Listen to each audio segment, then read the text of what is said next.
A note on the Originalist, a play about the late Supreme Court Judge Antonin Scalia. So there are so many serious themes and subjects within, but treated with or punctuated with humor, with jokes. The man was brilliant, and he had a sense of humor. He was, for many, sort of a fundamentalist.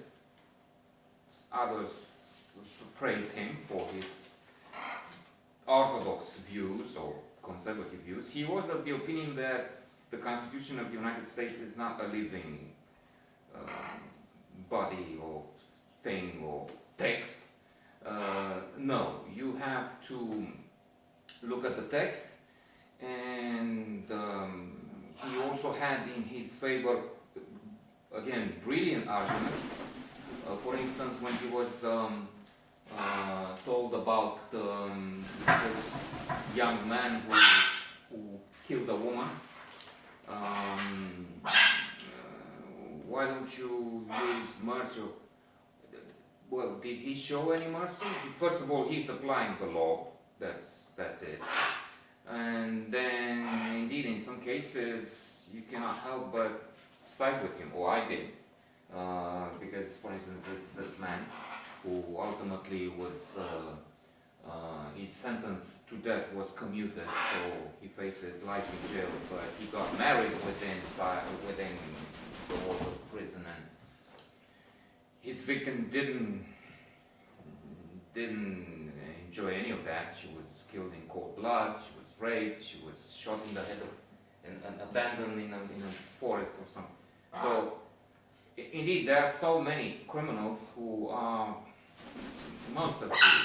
He was called a monster, and he had, as I mentioned, conservative views on gun control, for instance, and he's opposed by this equally fascinating, intelligent woman whom he hires. I mean, he takes in as a clerk, and he's emphasizing all the time how lucky she is, because there are only, I don't know, 30-something such clerks in the world. I mean, there are these many judges. Was it 11? And then they have so many clerks, 5. No, 7. Anyway, I don't have the figures. That's obvious now. The figures, right? They're a finite number. They're only 30, let's say, if maybe 50, but still an important position.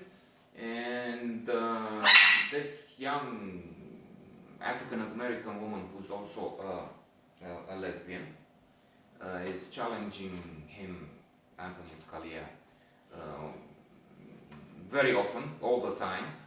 And in the question of firearms, he has a point when he says, well, I deal with the judgments on the law. I'm not the one seeing that it is well respected in the field. In other words, he's not with the police force. And the police force, other authorities have to see how these guns are used and so on. He starts with an opera, because at the very beginning he's invited to talk to some students at the university. And he likes the fact that there are the notes, and you have to stick to them. And it's so beautiful. He would like to sing.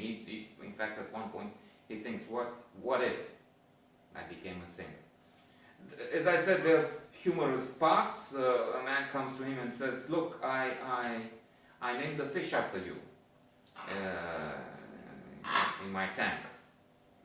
Scalia, that's the big one there. And what about the other judges? Well, there are no more. No more. I mean, fish Scalia ate them all. The Constitution stands. It's not a fashion. It's fashion that changes. The Constitution cannot change. And discrimination. He's against any discrimination, including positive discrimination, because he feels the government must not discriminate in any way. When asked, this woman, how did you come to me when you have such liberal views? Because she's the opposite of Scalia, this clerk, this woman. They're just two lead roles, and it's Scalia and this woman. Most of the play is a dialogue between them. Well, how? I lost a drinking game. Really? In university. No, I was just joking. It's good that you have a sense of humor. Another time he finds her in the chambers or somewhere, in the, waiting for him. She's been waiting for him for a long time, and she started acting. And he says, you better get your act together as a lawyer, in law, because with acting you have no chance. And then, what did you do before? Well, I was with this judge. Oh, a leftist liberal. No, a committed leftist. We can only hope. Committed here in the sense of we can only hope that they commit him. Wonderful play.